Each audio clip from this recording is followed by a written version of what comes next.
Señores, nosotros vamos a seguir, estamos haciendo una serie sobre Halajá y en esta serie estamos estudiando los halajot que tienen que ver con dinero. Incluso las semanas pasadas empezamos a hablar sobre la mitzvah de prestar dinero a otro judío. Interesante, bueno, no la semana pasada, la semana antepasada. La semana pasada fue un día de Yom Tov en este país, el día de Thanksgiving. Y este fue el año que yo no comí pavo. Guajolote, ahora me acordé. Hay que decirlo en mexicano. Entonces, porque estaba en la República Dominicana la semana pasada con estudiantes de la Universidad de la Ciudad de Nueva York, y en línea está Carlos Aguiar, que nos acompañó mucha parte del viaje. Estamos agradecidos por la ayuda que nos dio. Se pasó creo que 3 semanas con nosotros en la semana que estuvimos ahí, gracias a Dios, ayudándonos y llevándonos a todos los lugares en la capital. Fue muy agradable y los chicos hoy empezaron a enseñar algunas de las fotos que ellos tomaron en el viaje a la capital, y Carlos es una parte importante de eso.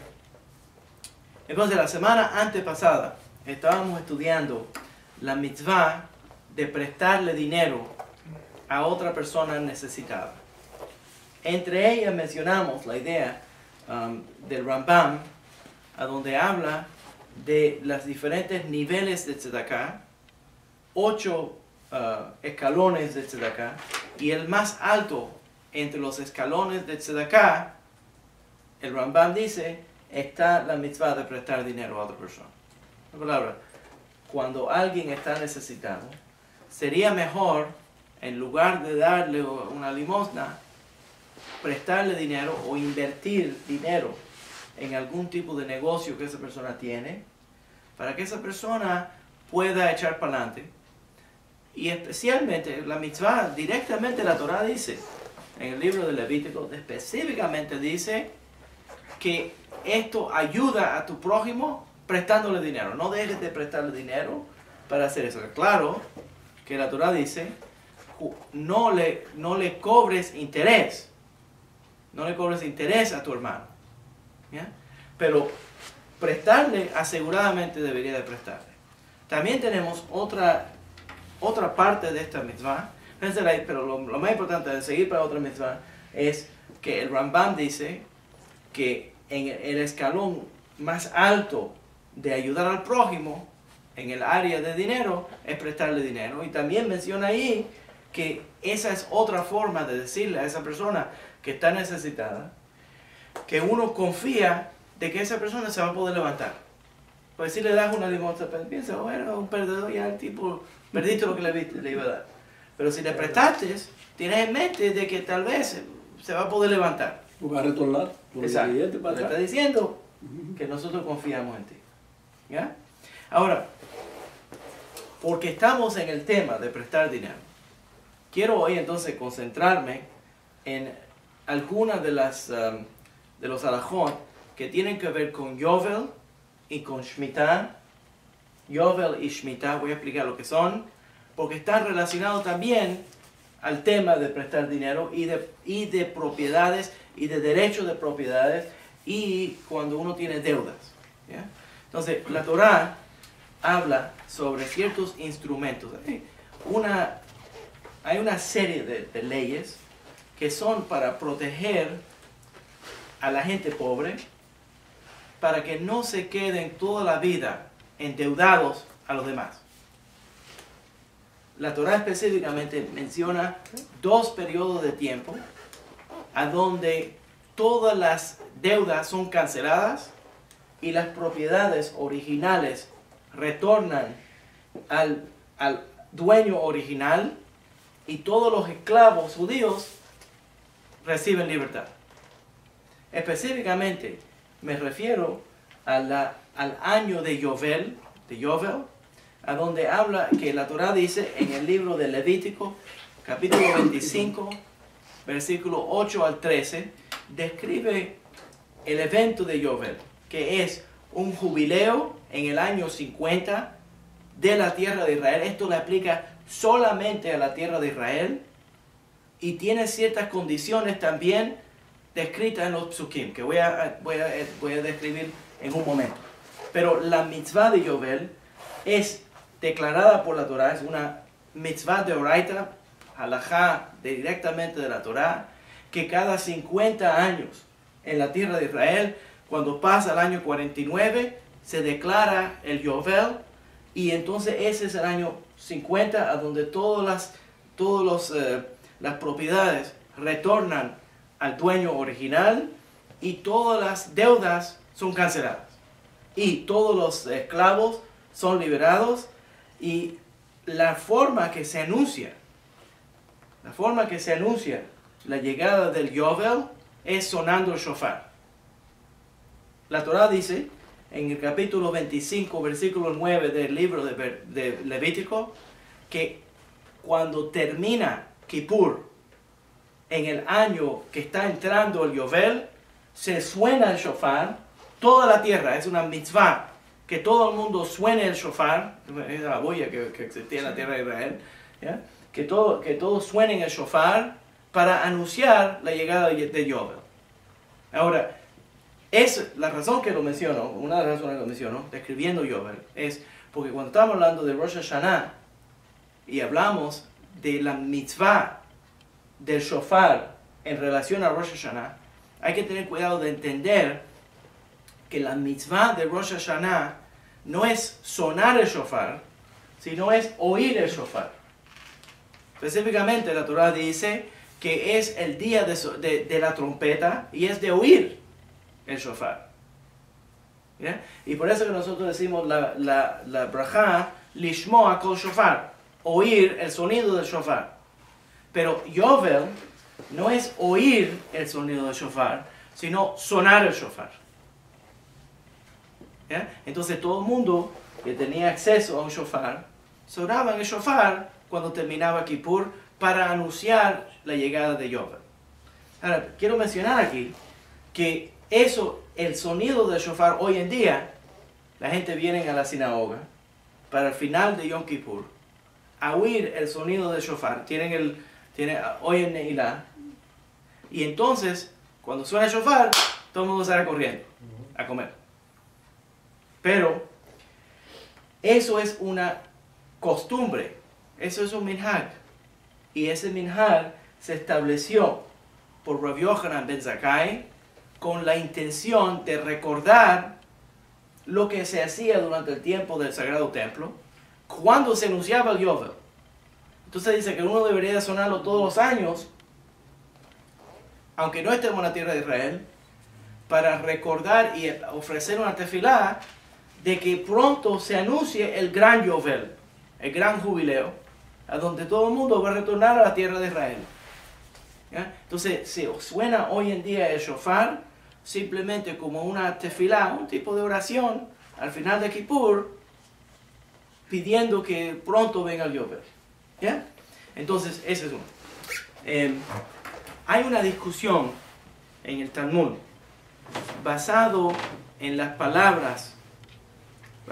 Hay una discusión en el Talmud sobre cuándo es el Yovel, basado en las palabras que se presentan en la Torá, si el Yovel ocurre en el año 49 o si ocurre en el año 50. Rabbi Yehuda Hanassi, la Gemara en Rosh Hashanah, página 9a, discute la idea de que tal vez es el año 49. Pero los Jajamim, los rabinos, los sabios, en el Talmud dicen que no, basado en el versículo 10 del capítulo 25 de Levítico, que es el año 50. Pero una de las limitaciones de Yovel es que todos los judíos tienen que estar viviendo en la tierra de Israel, o la mayor parte de los judíos, tenemos que estar viviendo en la tierra de Israel. Y cuando hablamos de la tierra de Israel, recuerden que no estamos hablando solamente de la tierra de Israel moderna, que desafortunadamente parece que se está poniendo más pequeña, pero en vez de creciendo. Pero la tierra bíblica de Israel, que eso incluye las propiedades de Gad y de Reubén, que están del otro lado del Jordán, que quiere decir que la mitad del estado de Jordania era parte de la tierra de Israel bíblico. Entonces, cuando los judíos retornan a ese territorio, a todo el territorio de Israel, y tenemos soberanía sobre la tierra de Israel, entonces la ley de Yovel aplica. ¿Se tiene la idea? Ahora, también tenemos, esto por cierto está en el Seder Olam Rabbah, pero no solamente entendemos eso, pero también hay otra mitzvah que está relacionada también. Esa mitzvah está relacionada en que es Shemitah. En el Shemitah, que son cada 7 años, el 7º año, es el año del descanso de la tierra de Israel. Entonces declaramos, de acuerdo con la Torá, está en el libro de Deuteronomio, capítulo 15, versículo 1 al 11, que no se supone en el 7º año que trabajemos. También en el libro de Éxodo, en el capítulo 23, menciona que en ese 7º año uno no puede trabajar la tierra de Israel, que se tiene que dejar la tierra de Israel que natural, que se vuelva así natural, no trabajar la tierra. Todas tus tierras, dice la Torá, no se pueden trabajar. Y también menciona que en el 7º año todas las deudas son canceladas. Eso está, hice una lista de ellos. Está el capítulo 23, versículo 10 al 11, habla de Shemitah. En el libro de Levítico, capítulo 25, del 1 al 7, capítulo 25, del 20 al 22, Deuteronomio 15, del 1 al 6, Deuteronomio 31, Jeremías, lo menciona también, Nehemia, el libro de Crónicos, el libro de Reyes. En el libro de Crónicos, cuando habla de Shemitah, lo que dice es que el pueblo judío va a ser castigado y va a ser exiliado de la tierra porque no guardamos la Shemitah. Y como no guardamos la Shemitah, la tierra va a expulsarnos para recompensar. Nosotros no vamos a estar ahí trabajando la tierra para recompensar porque no observamos la Shemitah. Entonces es una cosa muy seria la Shemitah en la tierra de Israel. ¿Ya? Hay otra mitzvah relacionada a la mitzvah de Shemitah que quiero mencionar, que es Hakel. Hakel eta'am, que es cada 7 años, durante el año de la Shemitah, durante la fiesta de Sukkot, se hacía una asamblea. Esa asamblea es el Hakel. Se creaba en la plataforma del templo, una plataforma alta, y allí en esa plataforma el rey de Israel está mandado a subir al trono alto. Entonces está allá en la montaña, y ahora se crea otra montaña en esa montaña. Se sienta arriba de ese asiento. Los Kohanim, los sacerdotes del templo, sacaban del Ejal, del lugar más sagrado, una copia de la Torá.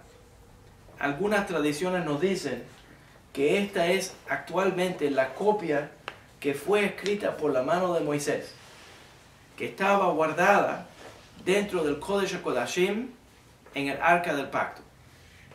Otros no se ponen tan específicos, pero nos dicen que el rey va a leer directamente de ese pergamino durante Hakel. Usaban el año de la Shemitah para hacer esa asamblea.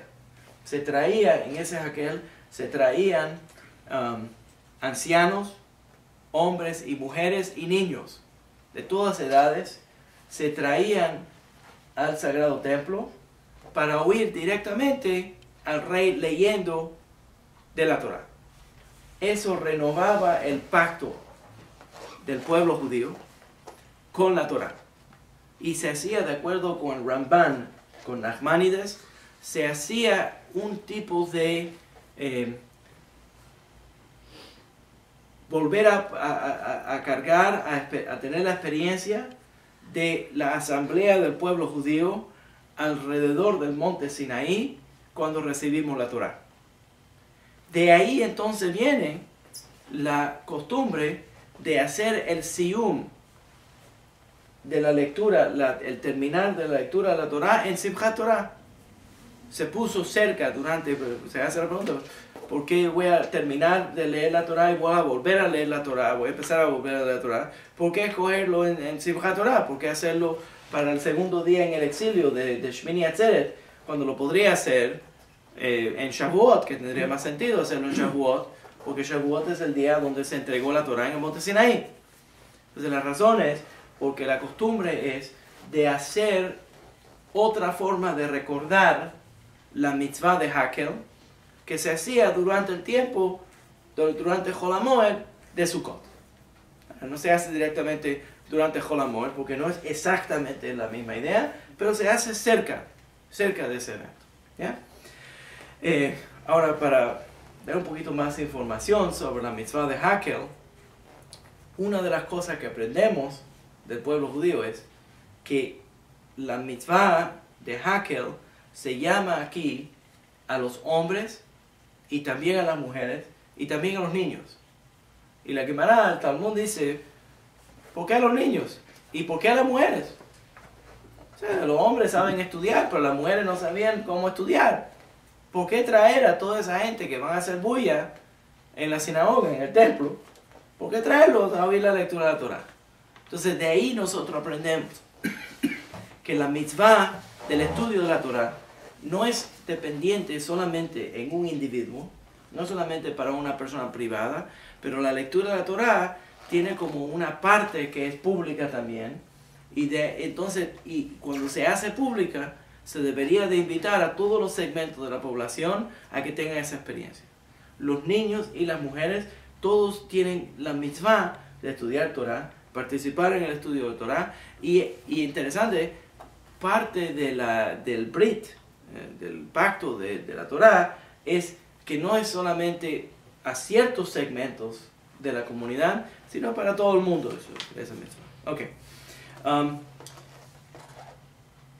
Sobre el tema de el problema de prestar dinero, la Torá menciona que es una mitzvah prestarle dinero a los pobres. Ahora, durante el segundo templo empezó a crecer las dificultades por las opresiones que estaban ocurriendo, dificultades en la tierra de Israel. Estos fueron los últimos días del Sagrado Templo, del Segundo Templo. Se tuvo que hacer algo, porque lo que estaba ocurriendo era que los pobres necesitaban préstamos para poder pagar sus deudas, y los ricos, dándose cuenta que si le prestaban dinero en los días antes del Yovel, o en los años antes de la Shemitah, que cuando venga la Shemitah no tienen que pagar. Entonces lo que hacían era que no prestaban. Entonces los pobres se quedaban sin dinero. Es interesante que la Torá crea una ley, para ayudar a los pobres, pidiéndole que le presten pero no puede forzar, la Torá no puede forzar a alguien a que preste dinero. Dice, hazlo aseguradamente si eres una persona justa. Pero, ¿cómo va a prestar dinero si sabe que el dinero no se va a devolver? Por esa razón, Hillel Hazaken, que era el sabio más grande de ese periodo de tiempo, creó un instrumento que se llama el Prusbul. You know this Prusbul? See, you came the right day. El Prusbul. El Prusbul es y esta es la razón que ando en esto, porque es el primer instrumento rabínico que se llama un arama. ¿Qué es lo que es? La Torá, se dieron cuenta los sabios, los Anshe Knesset que Torah. Ahora no estamos hablando de unos rabinos, estamos hablando de los últimos rabinos que tenían semijá en la cadena de Moshe Rabbeinu, que dice la tradición que ellos habían heredado la ordenación en cadena, generación en generación, y habían recibido esa ordenación de Moisés. Luego los romanos destruyeron a todos los rabinos que tenían ese nivel de semijá, y eso destruyó la ordenación de Moshe Rabbeinu. ¿Ya? Hoy en día los rabinos no somos rabinos, hasta Rabino Viñas no es rabino. No tenemos la semijá directamente de Moshe Rabbeinu, pero para ser rabino, hoy en día, se repasa, hay una corte rabínica de otros rabinos que certifican que esa persona es experto en la ley en ciertas áreas del Shulchan Aruch. En palabra, una persona no puede decir que es rabino, a menos que tenga algún tipo de ordenación de una corte o de un cuerpo de rabinos que lo haya ordenado con ese título, certificado con ese título. ¿Ya? Entonces, ¿qué ocurrió? Que estos grandes sabios se dieron cuenta que la ley que se había puesto en la Torá para proteger a los pobres estaba dañando a los pobres. ¿Por qué? Porque la gente rica se dieron cuenta que si le presto dinero, el pobre no me va a tener que pagar. Entonces no le prestaron dinero. Entonces crearon un instrumento que se llama Prusbul. Prusbul es de esta manera. La Torá dice que si yo soy dueño, si yo tengo un préstamo, yo doy un préstamo, yo soy el dueño de ese préstamo. Entonces alguien cogió prestado y me tiene que devolver el dinero. Si alguien prestó directamente de un individuo, esa deuda está cancelada por la Shemitah y por el Yovel.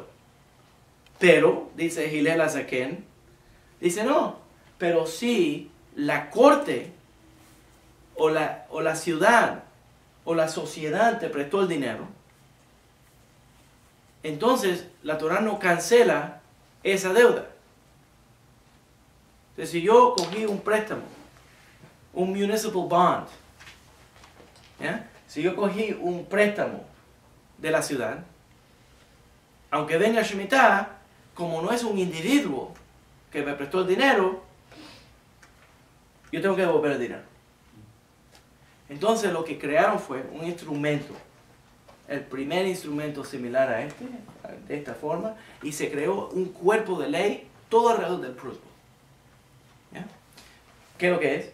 Cuando llega el año 5 o el año 6, a donde ya la gente está nerviosa de que si voy a prestar dinero, que esta persona no me va a tener que devolver el dinero. Entonces, cuando él presta dinero, le añade al préstamo un contrato escrito por Hillel Azaken. Ese contrato dice, yo estoy transfiriendo esta deuda a la corte. Ahora la deuda, no estás endeudado a mí, sino estás endeudado a la corte. Y la corte va a coleccionar esa deuda y entonces me la va a devolver a mí. Quiere decir que entonces creando ese instrumento rabínico,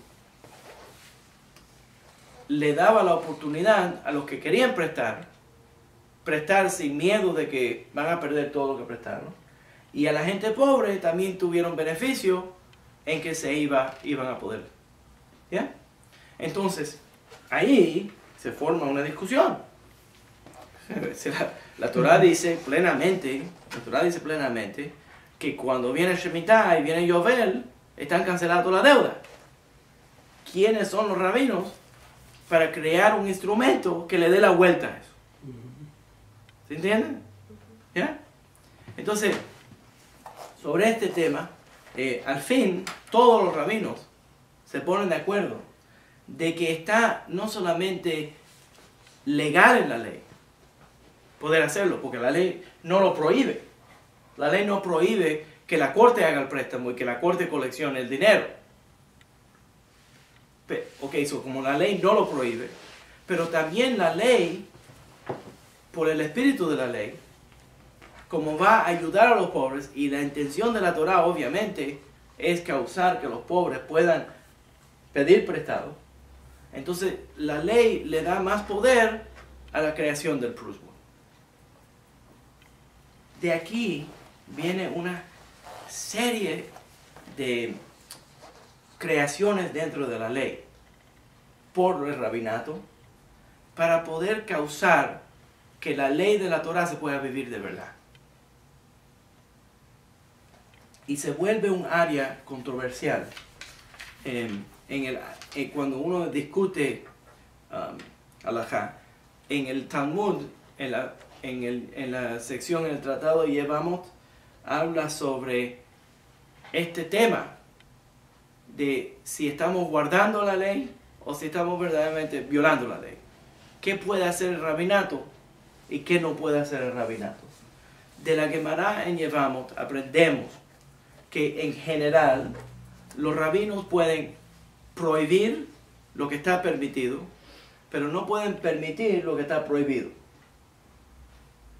¿Se entiende la idea? Ese es uno. Segundo es que cuando los rabinos crean una ley, si ellos crean una prohibición, si el rabinato creó, esto es un poquito complicado, si el rabinato creó una prohibición que la Torá hubiera permitido, pero el rabinato lo prohibió, porque tenemos derecho de prohibir cosas que la Torá permite, mientras no digamos que la Torá lo prohibió. Si el rabino dice que la Torá lo prohibió, y la Torá verdaderamente lo permitió, entonces él violó una de las leyes directamente de la Torá, en el libro de Deuteronomio, donde dice, no le puedes añadir una ley y no le puedes quitar la ley a la Torá. Pero cuando dice a la ley, a la Torá, eso quiere decir que yo no puedo decir que la Torá dice algo cuando la Torá no lo dice. Pero yo puedo decir, a mí me parece que deberíamos hacer la ley así. O que deberíamos de añadir esta ley. Entonces es por orden rabínica. Por esa razón, los rabinos tienen la habilidad de añadir la mitzvot al judaísmo. ¿Tienen la idea? ¿Ok? Entonces, hay un balance a la orden rabínica en que todo lo que los rabinos prohíben, enseguida que prohíben algo, tienen que crear una forma de permitirlo. Y entonces la discusión empieza sobre si este Prusbul, creado por Hillel Azaken, que por cierto también estableció el calendario judío y creó el calendario fijo judío, ¿ya?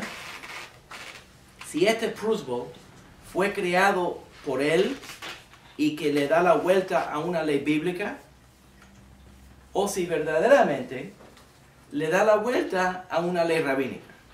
Déjame explicar por qué.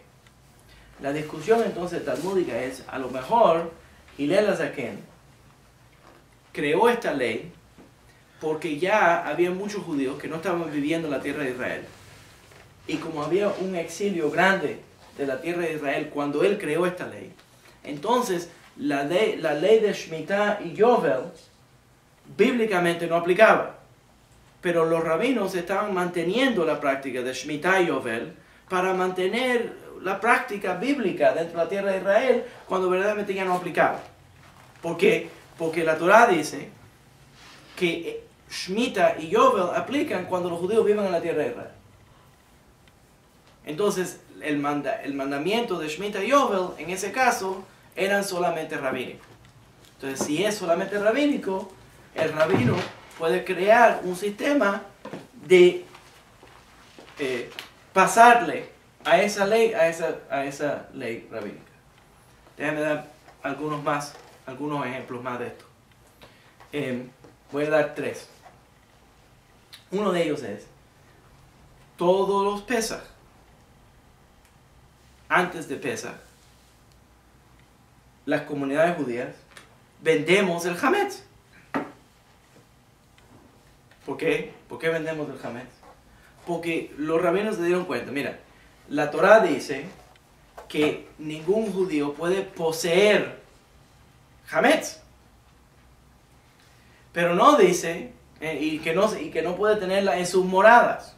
Pero por ejemplo, una persona tiene un whisky que es Hametz, pero ese whisky cuesta $300 la botella, un Blue Label de Johnny Walker. Entonces va a perder todo, y si tiene un almacén de eso, va a perder todo eso. Entonces lo que hicieron fue que dijeron, ok, como la Torá, como la ley dice que ningún judío puede ser dueño de Hametz y que no puede estar en tus moradas, entonces vende tu Hametz y vende el almacén, y después de Pesach vuelve a comprarlo. Entonces tú no eres dueño de él. De ahí es donde viene la costumbre de mejirar Hametz, de vender el Hametz. Estos todos son aramot. ¿Ya? Otro, por ejemplo, el que es interesante, yo puse un video de la clase mía, la primera parte de la clase, me está dando dificultades poner la segunda parte, pero Pejucotejem lo telejo, hicimos una serie de 2 clases sobre Halloween y las Navidades y todo ese tipo de cosas, porque nosotros podemos no participar en esas cosas. ¿Ya? Entonces, veo un comentario de una señora que... ¿Podemos participar o no? No podemos participar, bueno, no podemos participar, no podemos participar en Halloween, ni en las Navidades, pero en Thanksgiving sí, porque Thanksgiving no tiene base religiosa. ¿Ya? Pero pongo la clase y me escribe una señora, me pone un comentario diciendo, ¿y qué pasó con la barba? Así mismo, ¿y qué pasó con la barba?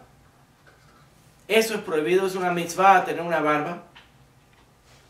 Y podría ser, entonces yo me puse a pensar, ¿por qué ella se inspiró para escribirlo en esa página?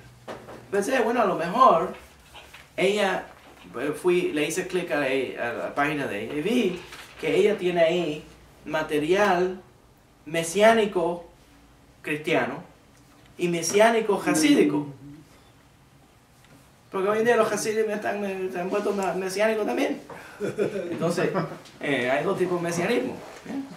Entonces, tenía ahí material, y los hasidim dicen que una de las razones que los judíos no se pueden afeitar es porque van a aparecer goyim. ¿Ya? Pero la razón que lo menciono es porque a ese es otro tipo de arama. Ese tipo de arama es que, como la Torá dice, no puedes coger una navaja y cortarte el pelo de la cara, pero sí puedes usar, no dice que no puedes usar una tijera. Entonces de ahí el rabinato crea una manera de afeitarse, permitiéndolo usando una tijera en lugar de una navaja. Entonces, como dije en otro shiur, otra clase, sobre afeitarse, que por esa razón la máquina electrónica corta como una navaja en que se están moviendo a diferentes partes, y eso crea el afeitar. Eso es una rama también. Déjame dar otro ejemplo. Ese es uno. Hay muchos, hay varios. ¿Ya? También se creó otro instrumento halágico que es el heter iska. El heter iska, ¿qué quiere decir? Ramón, yo estoy necesitado. Es mejor porque Ramón es un capitán en trabajo. Entonces, yo estoy necesitado. Le pido a Ramón, por favor, préstame dinero. Entonces Ramón tiene miedo de que no va a ganar nada si me presta dinero. Y Ramón necesita ganarse algo del dinero que me va a prestar. Entonces lo que hicimos es que nosotros creamos un contrato. Y en ese contrato, Ramón y yo nos vamos a volver socios. Entonces Ramón me presta a mí $100,000. Me presta a mí $100,000. A lo mejor 100,000 pesos. Ok, me presta a mí $100,000. Y Ramón tiene el talento para tener $100,000. Pero yo tal vez tengo el talento de cómo trabajar para reproducir los $100,000 a devolvérselo. Entonces creamos un contrato que nos describe como socios. Y entramos a un negocio.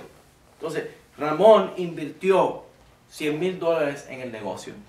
Y yo voy a invertir trabajo y sudor para promover ese negocio. Y entonces al final, yo siendo socio, tengo el beneficio de los $100,000. Y Ramón siendo socio, puede ganarse algo por lo que produjo los $100,000. Eso es un heter iska. Ese es otro instrumento rabínico creado para evitar que la gente que necesita un préstamo no la puedan recibir por miedo de que alguien no quiera prestarle para no poder sacarle algún interés. Eso funciona en la vida práctica.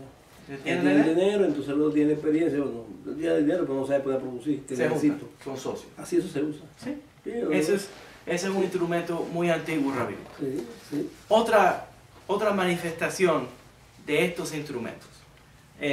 Cuando estábamos hablando de la ley en Shabbat. Igual interrumpí. Know-how se llama eso. ¿Cómo? Know-how se llama eso. ¿Cómo se llama? Know-how, como en inglés. Know-how. Know-how. Right. Sí, Know-how. Or sweat equity.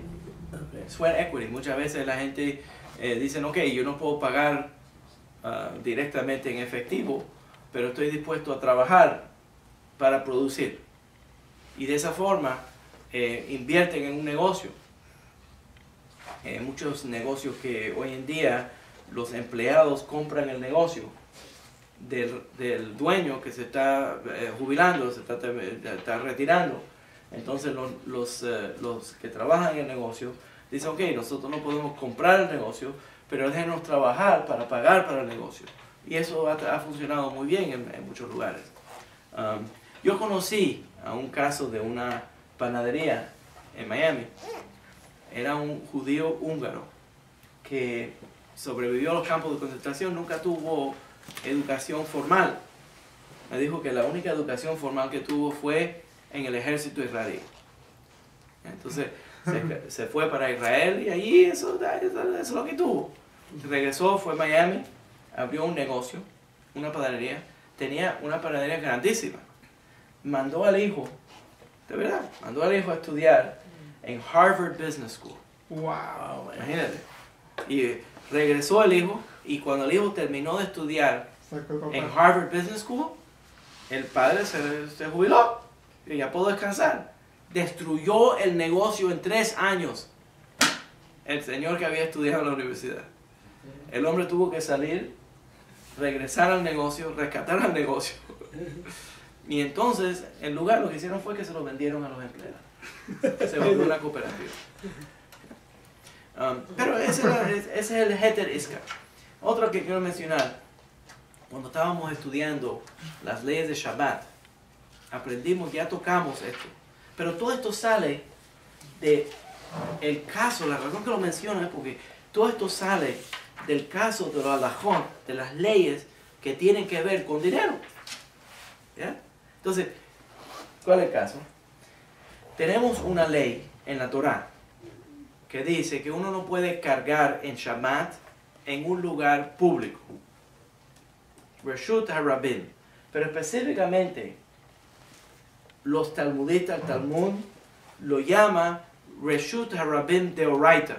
Quiere decir, un lugar público de acuerdo con la ley bíblica.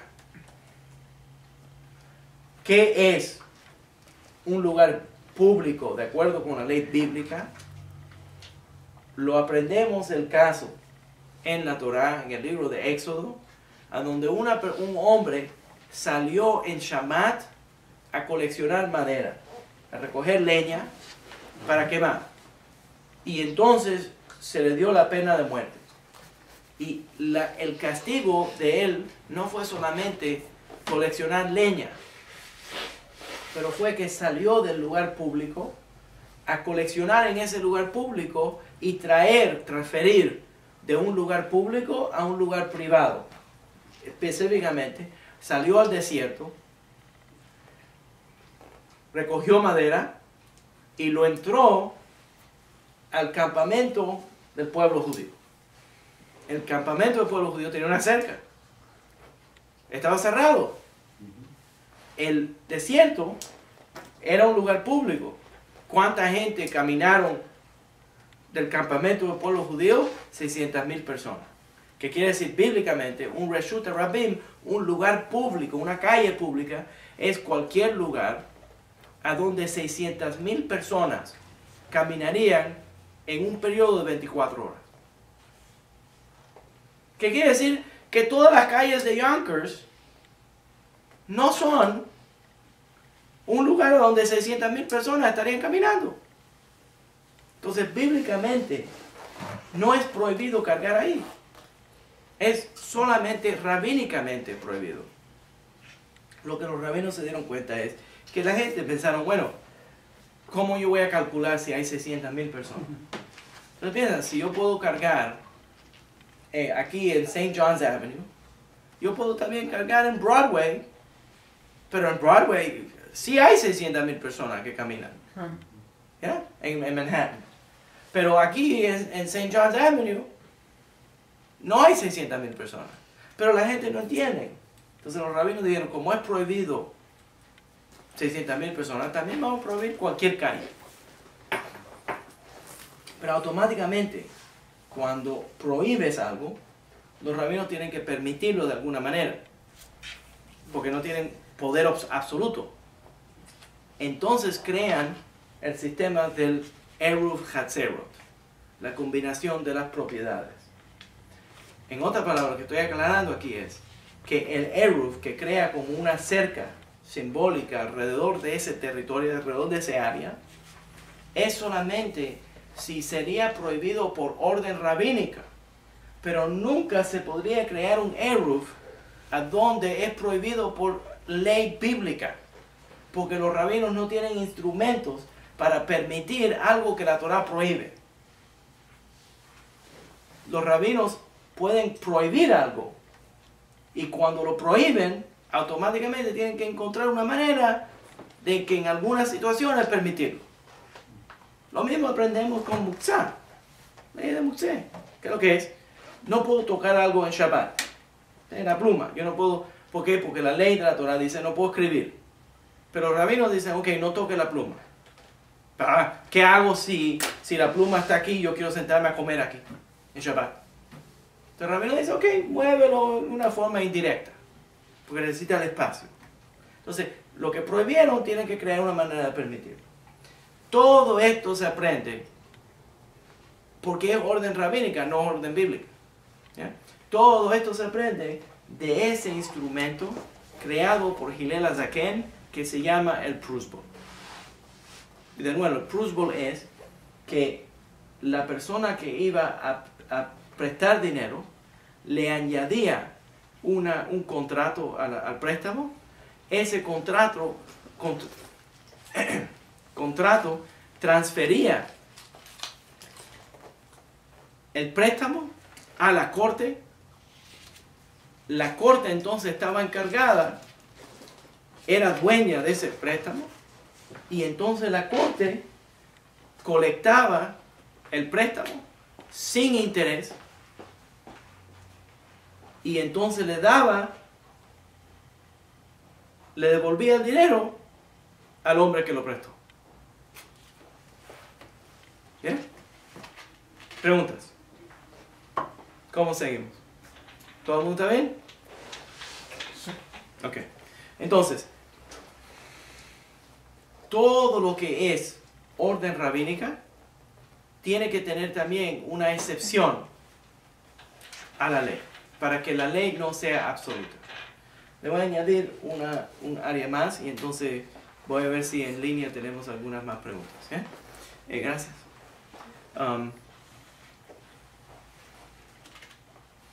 Ok, entonces, si también tenemos otro área en la halajá que quiero mencionar aquí, y entonces vamos a entrar a otra cosa más.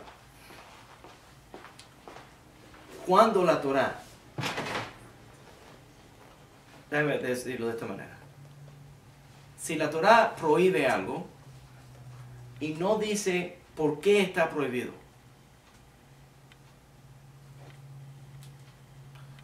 simplemente está prohibido. Por ejemplo, la Torá dice que la carne de puerco está prohibida, pero no dice por qué está prohibido. Dice simplemente, como yo soy santo, ustedes van a ser santos. No dice por qué y en qué situaciones la carne de puerco está prohibida. Simplemente está prohibida. Entonces, cuando la Torá no dice por qué algo es prohibido, siempre es prohibido.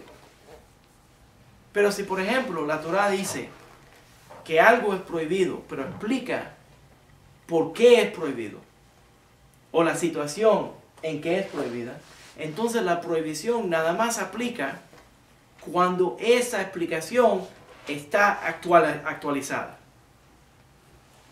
¿Se entiende esa ley? Una palabra. Déjame un ejemplo. En el caso de los moabitas, dice la Torá, que un moabita nunca se puede convertir a judaísmo. Entonces dice, y sigue la Torá y dice, ¿por qué el moabita no se puede convertir al judaísmo? Porque cuando los judíos cruzaron al territorio de los moabitas no nos invitaron a comer y beber en la propiedad de ellos. Dice entonces el Talmud, bueno, pero es un momento. Si las mujeres de los moabitas hubieran salido a la calle a invitar a hombres judíos a que vengan a su casa a comer y beber, eso sería una cosa muy inapropiada, porque parecería que estuvieran invitándolo a hacer otras cosas. Deberían de haber sido los hombres que hubieran salido a invitar a los judíos a tratar bien a esa gente que estaban pasando. Y como los hombres no lo hicieron, entonces la prohibición es solamente para los hombres. Entonces los hombres moabitas son los únicos que no se pueden convertir, pero las mujeres moabitas sí se pueden convertir.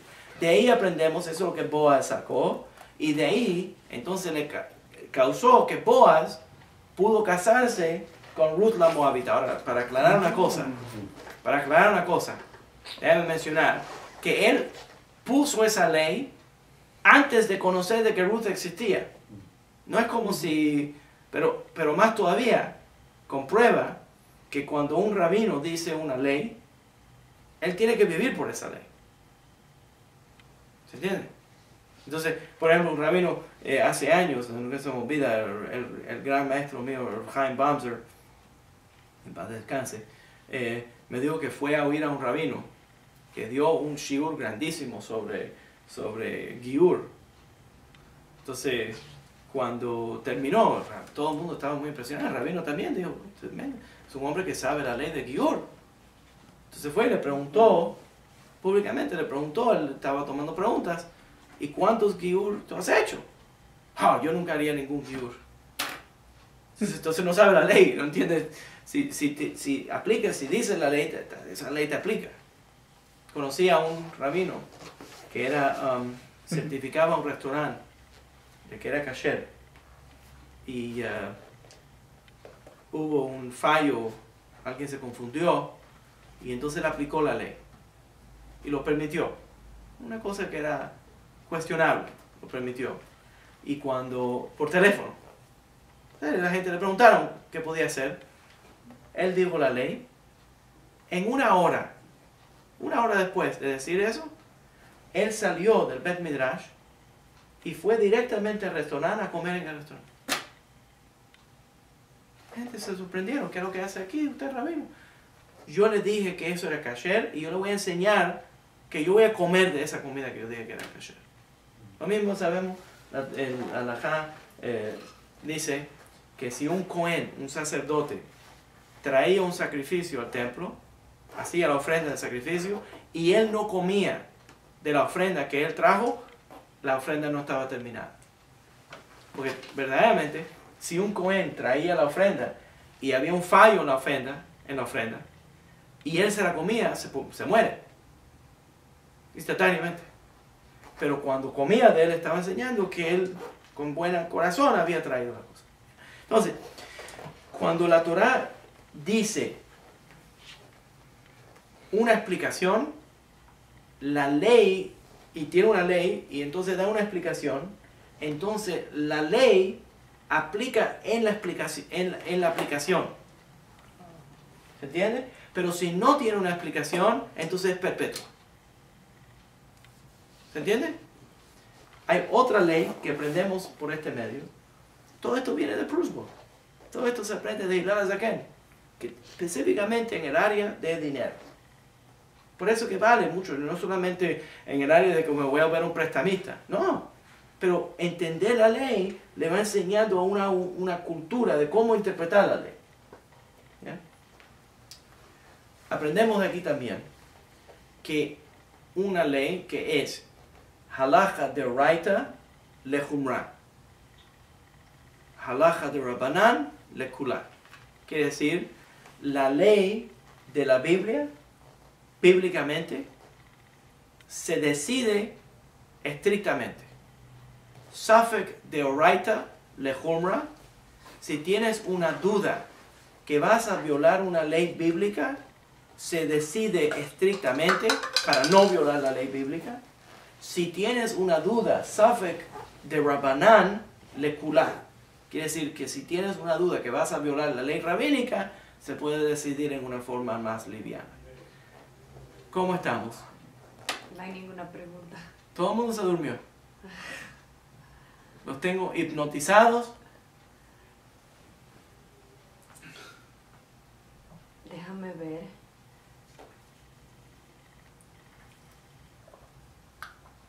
Dice Isidro Baruch, tiene una pregunta. Si comete una violación a una provisión rabínica y que ésta puede ser flexible, ¿es pecado o no lo es? Si comete una violación, eso pregunta Isidro. Ok. Hay una halajá en el libro de Deuteronomio que dice que uno cuando tiene que llegar a conclusiones de la ley, uno debería de consultar, pedirle la guianza de los líderes de la generación. Y entonces la Torá repite el idioma y dice, aseguradamente, déjate guiar por las enseñanzas de los líderes de la generación. Por esa razón, cuando nosotros hacemos una mitzvah de Rabbanan, podemos hacer la mitzvah, por ejemplo, encender la menorá de Hanukkah. Decimos, Asher Kiddushanu b'mitzvotav v'tivanu, que nos mandaste a hacer la mitzvah de prender las velas, pero en la Torá no dice que prenda las velas de la Hanukkah. No existía la fiesta de Hanukkah. Pero como los rabinos nos mandaron a hacerlo, y la Torá nos manda a seguir lo que los rabinos nos digan, entonces se supone que uno haga los mitzvot que los rabinos le mandaron. Ahora, déjame añadir aquí que no todos los rabinos tienen derecho de promulgar cualquier ley. Y si hacen alguna ley que viola las leyes de la Torá, no se supone que uno lo sigue de total. Entonces, y también añado que de acuerdo con la ley rabínica, nada más ciertos rabinos tienen poderes para promulgar a comunidades más grandes. Pero normalmente la limitación del rabinato es específico a su congregación o a su comunidad. Es el Mare de Atra de esa comunidad. Entonces, verdaderamente, si uno viola las leyes rabínicas, está haciendo una verá en que violó el mandamiento de seguir los líderes de la generación.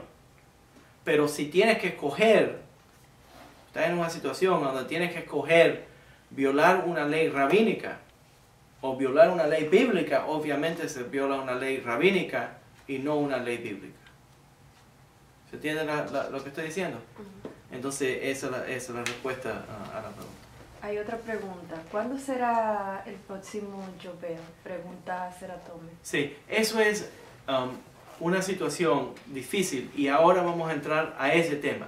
Estaba creando la estructura para poder analizar algunos de los temas, porque esto se vuelve en los tiempos modernos una cosa controversial dentro del Estado de Israel por las leyes de Shemitah y Yovel y la discusión entre ellos, y ahora voy a entrar a ese tema. Lo que quería era explicar los instrumentos para analizar esa situación. ¿Ya? Ok. Interesantemente, lo que encuentro interesante de todo esto es que, ahora déjame dar una explicación antes de entrar al tema de Shemitah y Yovel, y entonces, ahora vamos a entrar a eso. Pero el tema de Safek de Oraita Lehumra y Safek de Rabbanan Lekula, que quiere decir que si tienes una duda de que vas a violar una ley bíblica, se supone que uno lo decida en una forma estricta, de tener cuidado de no violar. Pero si es un tema de una ley rabínica, no tiene que ser tan estricto, ¿ya? Tiene muchas diferentes aplicaciones, pero es una ley que va corriendo por toda la halajá. Se vuelve un principio de halajá. Y en uno de esos áreas es, por ejemplo, alguien viene, teorética caso, alguien viene y le dice al rabino, mire, yo no estoy seguro, yo no puedo comprobar que yo soy judío. Pero hay tanta gente en la familia que habla de costumbres judías en el pasado. Y la familia se casaban siempre entre primos. Eso ha ocurrido mucho en Latinoamérica. Que tal vez, de acuerdo con la ley, yo soy judío. Ese es el caso de muchos anusim. Ahora, si el rabino le dice a esa persona, tú no puedes convertirte al judaísmo, o tú no deberías de convertirte al judaísmo, o tú no deberías de guardar el Shabbat hasta que te conviertas al judaísmo. Entonces le está diciendo a esa persona, donde queda una duda, un Safek d'Oraita, una duda de que va a violar una ley de la Biblia, va a violar el Shabbat, le está pidiendo a esa persona, a lo mejor es dudoso, a lo mejor es un judío, aunque quede un chance remoto, pequeño chance, de que halágicamente es judío. Si alguien le dice a esa persona que viola el Shabbat, está violando las leyes de la Torá. Entonces el rabino no puede decirle a esa persona, a donde esa persona se está presentando, y dice, yo creo que a lo mejor soy judío por mi descendencia o por mi herencia. Si queda hasta una pequeña duda de que tal vez halágicamente es judío, no se le puede decir a esa persona que viole la ley de la Torá, porque es una ley bíblica. Decirle a una persona que tenga alguna herencia judía, que nosotros ahora mismo no podemos comprobarla, pero que todavía existe aquí un chance, una posibilidad de que tenga esa ley, de que sea judío, yo no tomaría el riesgo como rabino de decirle a él que viole el Shabbat. Al revés, le diría, por si acaso, tienes que guardar el Shabbat enseguida. Empezar a guardar el Shabbat enseguida. Ahora, cuando la persona sabe que obviamente no es de descendencia judía, viene de los esquimales de Alaska,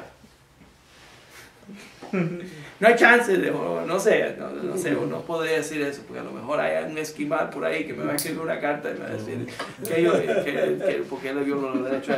Entonces, pero lo que estoy diciendo aquí es que cuando se sabe absolutamente que esa persona no es de descendencia judía, entonces la ley es completamente diferente. Pero cuando existe un Safek d'Oraita, cuando hay una duda de que se va a violar una ley bíblica, se tiene que decidir estrictamente. Y por esa razón yo digo que cuando alguien viene y me dice, yo creo que yo soy de los criptojudíos o que yo soy de los anusim y quiero retornar al judaísmo, en lugar de decirle, vuélvete un Ben Noach o no te deberías de convertir, al revés, lo que el rabino debería estar haciendo es ayudando a esa persona a retornar al judaísmo. Entonces, todo esto tiene aplicaciones en múltiples lugares y está todo relacionado. ¿Ya?